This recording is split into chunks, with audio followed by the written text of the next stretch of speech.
পান্তা বুড়ির কথা।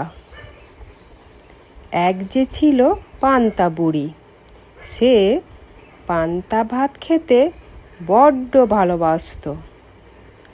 এক চোর এসে রোজ পান্তা বুড়ির পান্তা ভাত খেয়ে যায়।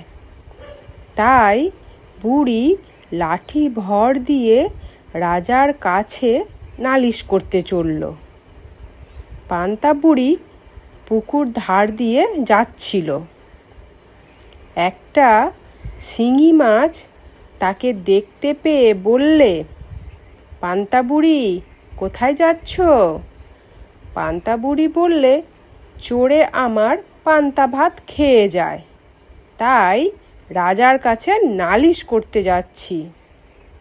শিঙি মাছ বললে, ফিরে যাবার সময় আমাকে নিয়ে যেও, তোমার ভালো হবে।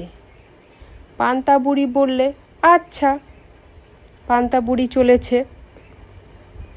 তারপর পান্তা বুড়ি বেলতলা দিয়ে যাচ্ছে। একটা বেল মাটিতে পড়েছিল। সে বললে, পান্তা বুড়ি, কোথায় যাচ্ছ? পান্তা বুড়ি বললে, চোরে আমার পান্তা ভাত খেয়ে যায়, তাই রাজার কাছে নালিশ করতে যাচ্ছি। বেল বললে, ফিরে যাবার সময় আমাকে নিয়ে যেও, তোমার ভালো হবে।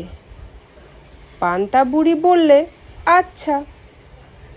তারপর পান্তা বুড়ি পথের ধারে খানিকটা গোবর দেখতে পেল। গোবর বললে, পান্তা বুড়ি, কোথায় যাচ্ছ? পান্তা বুড়ি বললে, চোরে আমার পান্তা ভাত খেয়ে যায়, তাই রাজার কাছে নালিশ করতে যাচ্ছি। গোবর বললে, ফিরে যাবার সময় আমাকে নিয়ে যেও, তোমার ভালো হবে। পান্তা বুড়ি বললে, আচ্ছা। তারপর খানিক দূর গিয়ে পান্তা বুড়ি দেখলে পথের ধারে একখানা খুর পড়ে রয়েছে। খুর বললে, পান্তা বুড়ি, কোথায় যাচ্ছ?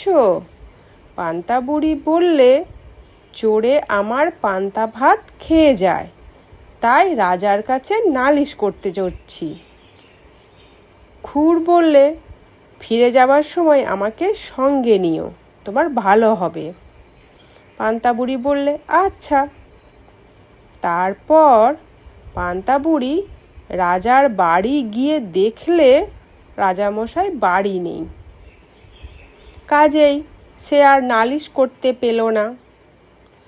বাড়ি ফিরবার সময় তার খুর আর গোবর আর বেল আর শিঙি মাছের কথা মনে হলো।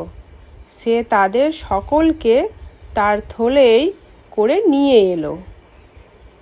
পান্তা বুড়ি যখন বাড়ির আঙিনায় এসেছে, তখন খুর তাকে বললে, আমাকে ঘাসের উপর রেখে দাও। তাই বুড়ি খুরখানাকে ঘাসের উপর রেখে দিল। তারপর যখন সে ঘরে উঠতে যাচ্ছে, তখন গোবর বললে, আমাকে পিঁড়ির উপর রেখে দাও। তাই বুড়ি গোবরটাকে পিঁড়ির উপর রেখে দিল। বুড়ি যখন ঘরে ঢুকলো, তখন বেল বললে, আমাকে উনুনের ভিতর রাখো। শুনে বুড়ি তাই করলে। শেষে শিঙি মাছ বললে, আমাকে তোমার পান্তা ভাতের ভিতরে রাখো। বুড়ি তাই করলো। তারপর রাত হলে বুড়ি রান্না খাওয়া সেরে ঘুমিয়ে রইল। ঢের রাত্রে চোর এসেছে। সে তো আর জানে না সেদিন বুড়ি কি ফন্দি করেছে। সে এসেই পান্তা ভাতের হাঁড়িতে হাত ঢুকিয়ে দিল। সেখানে ছিল শিঙি মাছ। সে চোর বাছাকে এমনি কাঁটা ফুটিয়ে দিল যে তার দুই চোখ দিয়ে জল পড়তে লাগলো। শিঙি মাছের খোঁচা খেয়ে চোর কাঁদতে কাঁদতে উনুনের কাছে গেল।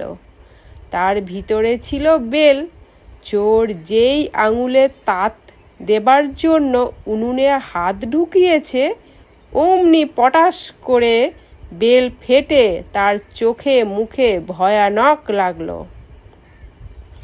তখন সে ব্যথা আর ভয়ে পাগলের মতো হয়ে যেই ঘর থেকে ছুটে বেরুবে, অমনি সেই গোবরে তার পা পড়েছে।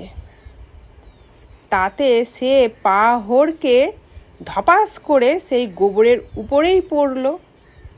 তারপর গোবর লেগে ভূত হয়ে বেটা গিয়েছে ঘাসে পা মুছতে। সেইখানে ছিল খুর, তাতে ভয়ানক কেটে গেল। তাতে আর ও মা গো গেলুম গো বলে না চেঁচিয়ে বাছার জান কোথায়। তা শুনে পাড়ার লোক ছুটে এসে বললে, এই বেটা চোর, ধর বেটাকে, মার বেটাকে, কান ছিঁড়ে ফেল। তখন যে চোরের সাজাটা